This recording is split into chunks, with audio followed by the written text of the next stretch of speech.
I was shocked when Mom died, but meeting Lily here turns those sad memories into good ones. Really? That's great. As I was about to enter the waiting room, I stopped when I heard a man and a woman talking from inside. Cracking the door open, to my surprise, there was Tom and a young woman, stark naked, embracing each other. Lily, I love you. Oh, stop it. You probably prefer your wife, don't you? A woman called Lily, in a sweet voice, tried to ask Tom his true feelings. No way. She's just a maid to me. I married her because she was convenient for childcare and stuff. Who would marry such an ugly person? Hearing Tom laugh heartily, I felt a surge of anger from the pit of my stomach. Tom, I can't follow you any longer. You'll regret making me angry. My name is Susan. I'm 39 and work at an advertising agency. As everyone knows, the advertising agency business is incredibly demanding. So until I was 30, I was so busy working that I couldn't even think about my personal life. However, I finally started thinking about getting married. My colleagues, who joined the advertising agency at the same time as I did, got married one after another at the right age, though I had no idea when they found time for romance. Feeling left behind, I decided to try something called a singles event for the first time in my life. The singles event I attended was limited to people in their 30s and 40s. Being 30, I was the youngest participant and was surprised to be able to talk to several men. I'm not what you would call ugly, but I've never been called cute or beautiful by those around me. So, I was genuinely surprised and pleased that so many people were interested in me.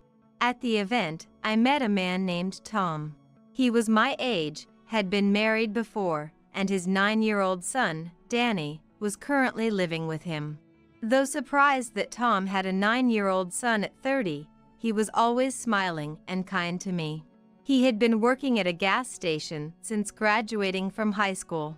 Danny would be thrilled to have someone like you for his mom. Tom said with a smile, which made my heart flutter. Would you mind if we exchanged contact? Before I knew it, I was the one asking Tom for his contact info. I had never been the one to ask a man for his contact details before, so I was surprised at my own forwardness. Yes, of course. Please do. After successfully exchanging contact information with Tom, we kept in touch after the singles event and went on several dates. During our dates, Tom was always a gentleman, practicing ladies first. When Tom confessed to me after our third date, I was overjoyed. That's how we became a couple. Our dating period was like a sweet throwback to our teenage years, filled with fun times. Tom proposed about 10 months into our relationship. Both of us were keen on getting married, so the timing felt just right. Yes, I'd love to. Thank you. I embraced Tom, savoring the happiest moment of my life. This was the peak happiness of my life. I didn't know there was a terrible hell ahead. Meeting Tom's son, Danny, for the first time, I greeted him at their house. After observing me, Danny cast his eyes down and retreated to his room. Oh, maybe he doesn't like me. No, it's okay. He's just a kid, confused by the sudden introduction of a new mom. He'll warm up over time. Yeah, you're probably right. I agreed with Tom's words, deciding to take time to build a relationship with Danny. The next day, I went to greet Tom's mother at her house. I had already given this news to my parents. I was told that Tom's father had passed away a few years ago, leaving his mother alone. Nice to meet you. I'm Susan. Tom has been a great help to me. Then, my mother-in-law, Nancy, began to scrutinize me as if appraising my worth. Nancy was flashy in appearance, adorned only with high-end brands of expensive watches and jewelry. I could tell at a glance that she was a person with high pride. Well, you're quite the average lady, aren't you? Not particularly beautiful, but not ugly either. Well, if you're going to be Danny's mom, I guess that's fine. I couldn't believe the first words that came out of Nancy's mouth. There was no outright hostility, but the sarcasm dripping from her words weighed heavily on my chest. That these words came at our first meeting was even more unbelievable. Mom, come on, don't say that. Tom said, seemingly finding it funny, yet he grinned sheepishly. Oh, my apologies. So, we'll be living together from next week, then, looking forward to it. Living together? I was bewildered again by Nancy's statement. That's right. Didn't Tom tell you? Living together was a condition of the marriage. I looked at Tom, seeking help, but he ignored me. Oh, I forgot to mention that. He answered without a hint of remorse. Our place is too small, so I thought we'd buy a bigger house. Counting on your help with the mortgage payments. Tom said it as if it were the most natural thing in the world. What was going on? Still unable to organize my thoughts, I left my in-laws' house. Swept along by Tom and Nancy's assertive manner, I ended up moving to a new house that Tom had arranged for us after our marriage. The house was a newly built detached home, and I was surprised he had bought a new one before we married. Wow, big house. Danny's eyes sparkled as he went exploring around the new home. It was a large two-family home, and I wondered how much the mortgage was. I was too scared to ask right away. This will be comfortable. I'll take the largest room here, then. Nancy appointed the largest room in the house, measuring about 20 square meters. I was surprised because it was the first floor and the room I wanted to use. Nancy, about that room, As I tried to protest, Nancy glared at me and said intimidatingly, What? Do you have a problem? No, not really. Overwhelmed by Nancy's domineering presence, I felt myself shrinking. I'm hungry. Hurry up and make some food, old woman. Danny yelled from afar. I was taken aback by being called old woman for the first time. Danny, I know it might be hard at first, but I'd like you to call me Mom. Shut up, old woman. Just hurry up. Contrary to our first meeting, Danny was boldly disdainful, repeatedly calling me old woman in a mocking tone. Come on, say something to him.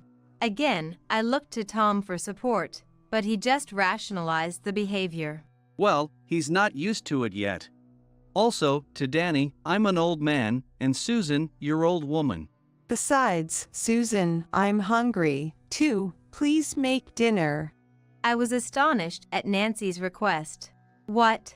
Now that we're living together, Susan, you're going to cook for everyone, right? Oh, I'm so relieved. Now I don't have to do any housework ever again.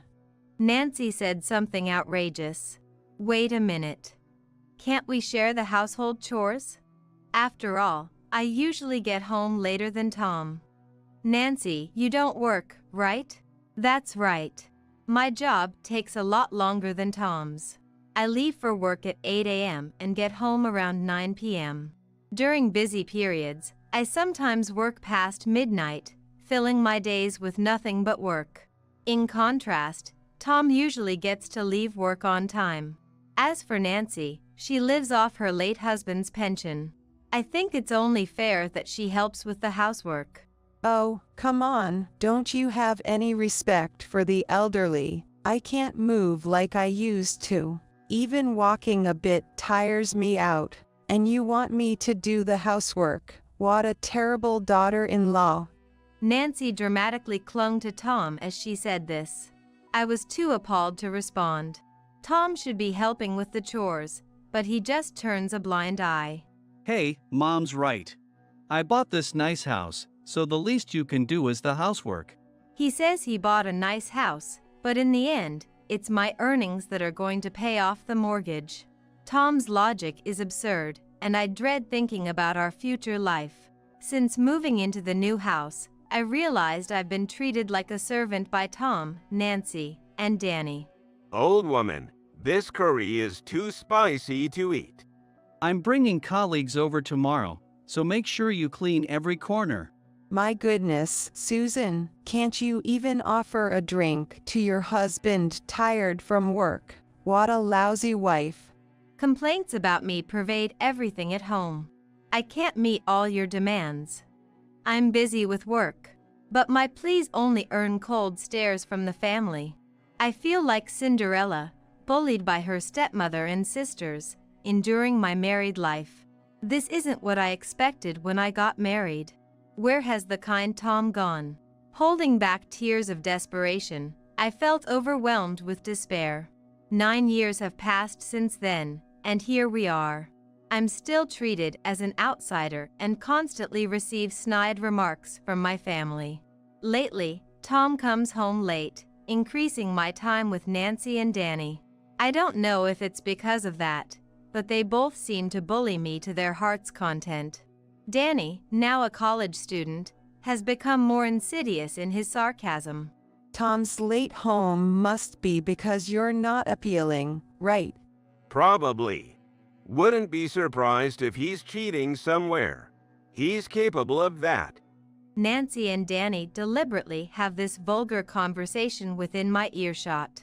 I pretend not to hear and go on preparing breakfast for the next day. Oh, if only Susan would leave this house, we could live here comfortably. After all, a stranger like her living in such a nice house should be grateful. At Nancy's words, Danny bursts out laughing. I tremble with anger. Who is it that makes their daily meals? I want to retort, but holding back prevents further snide remarks.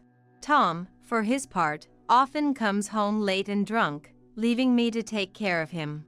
Aren't you drinking a bit much? Maybe he's up on the alcohol. When I caution him, Tom glares at me menacingly. Shut up. I'm working hard every night. Let me drink as much as I like. His bloodshot eyes are too intense to look directly at. Sighing, I help Tom out of his clothes and fetch him something to change into. How much longer will these days last? Maybe things will improve a bit when Danny gets a job and leaves the house. But I don't think he will live on his own just because he got a job. Where did I go wrong? Regrets pile up day after day. Day after day, my regrets only grow. It's not that I haven't thought about leaving, but then I wonder what would become of this nice house, or I should at least fulfill my parental duties until Danny gets a job. My unnecessary pride gets in the way. I've been serious since I was a kid, and I didn't want to throw things out in the middle. I wish that by tomorrow, a miracle would happen, and everyone would become kind. I was seriously hoping for something out of a fairy tale. Although no fairy tale miracle occurred, a life-shaking event happened a month later. What? Nancy died in an accident. I couldn't help but exclaim loudly in the office when I answered Tom's call and heard the shocking news. I couldn't believe it and listened carefully to Tom's story again. But indeed, as I first heard, Nancy had passed away. It happened in the afternoon while she was returning from shopping. She was hit by a car at an intersection and, due to the severity of her injuries, died at the hospital. Panicked by the sudden news, I was in total shock. What's wrong? I couldn't even respond properly when my coworker showed concern. I left work early that day to discuss the funeral arrangements with Tom, who also left early. I wonder when was the last time Tom and I had a serious conversation. Tom, visibly shocked, spoke in a dazed manner throughout. On the other hand, I couldn't muster any feelings of sadness, as much as it shames me to admit. I even felt a sense of relief. Of course, I couldn't say that in front of Tom, but I took it upon myself to properly arrange the funeral in his dazed state. As much as I disliked Nancy, skipping her funeral was not an option. After managing Nancy's funeral arrangements, I dressed in mourning clothes and headed to the funeral hall. Tom, her only son, was set to be the chief mourner. Danny was sulking and fiddling with his smartphone in the waiting room. As the time for the ceremony approached, Tom's relatives began to arrive in succession. As more attendees arrived, I got busy greeting them. I received words of condolence one after another, but honestly, I felt no sadness about Nancy's death, which allowed me to calmly receive everyone's words. While greeting the visitors, I noticed Tom was suddenly missing from my side. "Hey, do you know where your dad went?" Even when I asked Danny nearby, I got only an indifferent response. I dunno. Maybe he's in the bathroom or something. As the ceremony time drew closer, everyone was seated properly, but Tom was still nowhere to be seen. I headed towards the bathroom to look for him. But there was no sign of Tom in the bathroom, so I wondered if he might be in the waiting room. Just as I got there, I heard voices inside. I was shocked when Mom died, but meeting Lily here turns those sad memories into good ones. Really? That's great. I was about to enter the waiting room when I was startled by a man and woman's voices from inside. Cracking the door open slightly, I saw Tom and a young woman, stark naked, embracing each other. Lily, I love you. Oh, stop it. You probably prefer your wife, don't you? A woman called Lily, in a sweet voice, tried to ask Tom his true feelings. No way. She's just a maid to me. I married her because she was convenient for taking care of the kids and stuff. Who would marry such an ugly person? So, now that the child rearing is done, all that's left is to divorce your wife, right? Yeah, of course. Just wait, Lily. Hearing Tom laugh heartily, I felt a surge of anger from the pit of my stomach. What was this all about? Was I just a housemaid in Tom's eyes all along? Facing this harsh reality made me feel dizzy. "Tom, I can't follow you any longer. You'll regret making me angry." I started recording a video of Tom and Lily's affair through the gap in the door with my smartphone. When I started recording, there was a beep sound, but the two lovers seemed oblivious to it. Irritated by this, I continued to record emotionlessly with my phone. Seeing Tom and Lily through my phone screen was a blow to my pride. After finishing, I quietly closed the waiting room door, and instead of heading to the funeral service, I went straight home. By now, there might be a commotion at the funeral service because of my absence. But I couldn't forgive what happened this time. Despite Nancy's death, Tom, her only son, was having an affair with a young woman before the funeral. Just thinking about it made my skin crawl.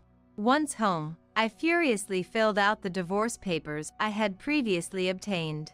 After placing the completed divorce papers on the dining table, I started packing my belongings into a large suitcase.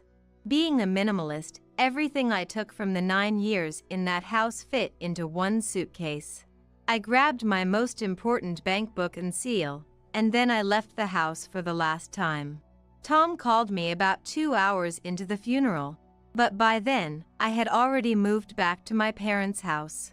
Both of my parents were at Nancy's funeral, so I was alone at home. I ignored Tom's calls while unpacking and locked myself in my room. I had only told my mom that I had run away from home due to some issues. I didn't want to speak to Tom for a while, so I planned not to answer his calls, but he persistently kept calling. If this continued, I wouldn't be able to live peacefully. Once my parents returned, I'd have to explain about Tom, and I didn't want that. Reluctantly, I decided to answer Tom's call. "Hello. Do you need something from your mere housemaid?" With as much sarcasm as I could muster, I started speaking. Susan, what the hell have you been doing? Skipping my mom's funeral, what were you thinking? Tom's voice was frantic, echoing loudly in my ears. While feeling the urge to throw my phone, I pressed it closer to my ear, determined to settle things with Tom. I just thought, maybe it's all right. I've always been treated badly by Nancy, anyway. I indirectly blamed him, without specifically mentioning catching him in the act. What are you talking about? In what world does a daughter-in-law skip her mother-in-law's funeral? Also, when all the relatives and everyone came back to the house, you were gone, and there was a divorce paper on the table. We were just talking about what happened. You've embarrassed me. Tom rattled on selfishly, trying to put all the blame on me. Disgusted by his attitude, I continued. "Tell me, Tom, What's more disgraceful? Skipping the funeral of Nancy, who had been nasty to me for 9 years, or cheating in the waiting room on the day of your mother's funeral? I said it loudly enough to echo around the room, stating the damning fact. At that moment, Tom gasped, "What?" And in the background, I could hear his relatives whispering, "Cheating? What's this about?" Taking a deep breath, I spoke loudly again. "Everyone, I'm really sorry for missing Nancy's funeral today. The reason I wasn't there is because I caught Tom cheating with a young woman in the waiting room at the funeral hall." As I boldly stated the day's events, my voice carried through Tom's phone, causing a stir among the relatives with murmurs of what and what's going on. Hey, Susan, don't make stuff up to play the victim. Everyone's confused. Tom tried to feign innocence, but his voice trembled, betraying his nervousness. Making things up? I guess nobody would believe me if I just said Tom was cheating at the funeral hall without proof. So, let me send you the evidence right now. Cheerfully, I declared my intention to send the proof. I could feel the anticipation from Tom's relatives over the phone. I then sent the video of Tom's affair to the family chat group, which included Tom and Danny. I got something on my phone. Danny's voice came from the background. Swallowing hard, I waited for their reaction. What the hell is this? The first to scream was the man himself. Wow, this is too much. Danny was appalled seeing a video of his father with a younger woman. I felt somewhat sorry for exposing Danny to such an embarrassing scene of his dad, but Danny was also a main contributor to my long-term suffering.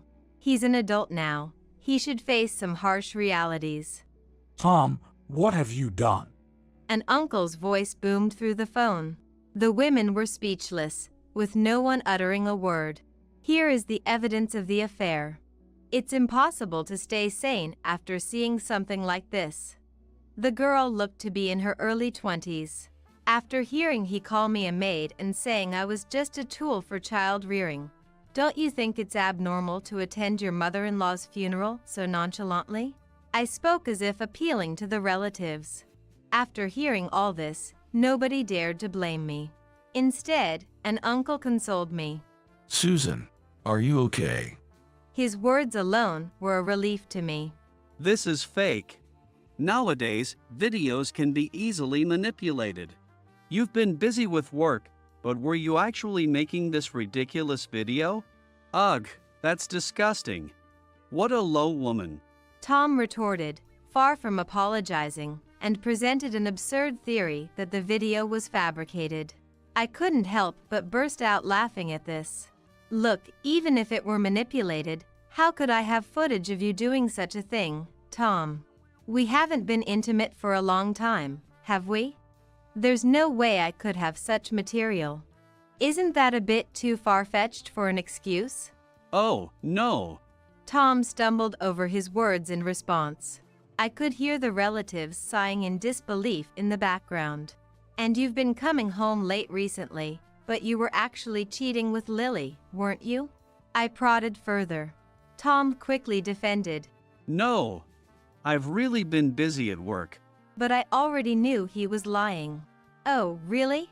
I thought you might say that, so I checked with your boss, Brian. And guess what? He said you've been leaving work on time every day. Did you contact Brian? Tom realized my information was accurate. Tom was clearly shaken. Yes. And you know, Nancy and Danny said it themselves, they wouldn't put it past you to cheat. After hearing that, I decided not to attend the funeral and to leave you. After pouring out my heart, I took a moment to catch my breath. That's terrible. Instead of Tom, an uncle voiced his sympathy for me. Encouraged by his words, I continued. You might have seen in the video, you thought I was ugly but good enough to be a maid, so you married me, right? There was never any love, and all the kindness you showed me until we got married was a lie. I've been used by you, Nancy, and Danny, and frankly, it's been the worst 9 years. Still, I tried to serve you all, thinking we were family. And this affair is how you repay me? So, I'm done with you. I've already filled out my part of the divorce papers. Please complete your part, Tom and Danny, and never contact me again. I shouted from the bottom of my heart, perhaps the most straightforward I've been since marrying Tom. Everyone was silent, likely because my argument was indisputably just. As I was about to hang up, Tom finally spoke, his voice trembling. Wait. Divorce, seriously. I admit I cheated with Lily. It was a moment of weakness. Look, I've been stressed since Mom died. I only love you, Susan. Please don't divorce me. Tom was desperately trying to keep me, without a single word of apology. He probably didn't want to divorce because my income was higher, and he feared losing the lifestyle he was accustomed to. Disbelieving Tom's self-serving attitude, I retorted sharply. What? Are you serious? In what world does a wife forgive years of mistreatment and infidelity? I don't ever want anything to do with you again. And be prepared, I'll be claiming a hefty alimony. I turned off the call button aggressively. With this, there should be no more begging for mercy from Tom. Turning off my smartphone, I collapsed onto the bed, realizing I could now live freely, separated from that family. Tears of joy streamed down my face at the thought. A few days later, Tom, sobbing, submitted the divorce papers, and I was finally free from him. The video I recorded of the affair served as strong evidence, allowing me to successfully demand substantial alimony from Tom and his mistress, Lily. Tom had lavished Lily with expensive brand goods, and now, with the mortgage of his house to pay, he was left penniless. Moreover, burdened with a massive debt, he couldn't survive on his gas station job alone. Desperate for money, Tom tried to take what Danny earned from his part-time job, leading to a fierce argument and eventually their estrangement. Danny moved out, starting life in a rundown apartment with cheap rent. However, influenced by bad friends at college, he got heavily into gambling and betting, quickly running out of money and nearly getting evicted.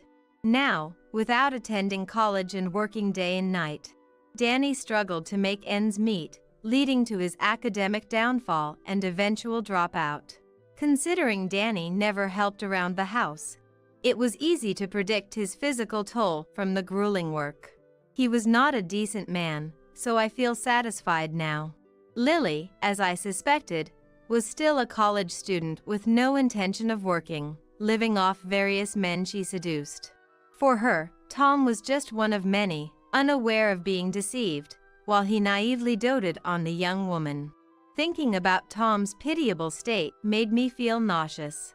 Lily, who I sued for alimony, was also entangled in affairs with other married men and faced multiple claims.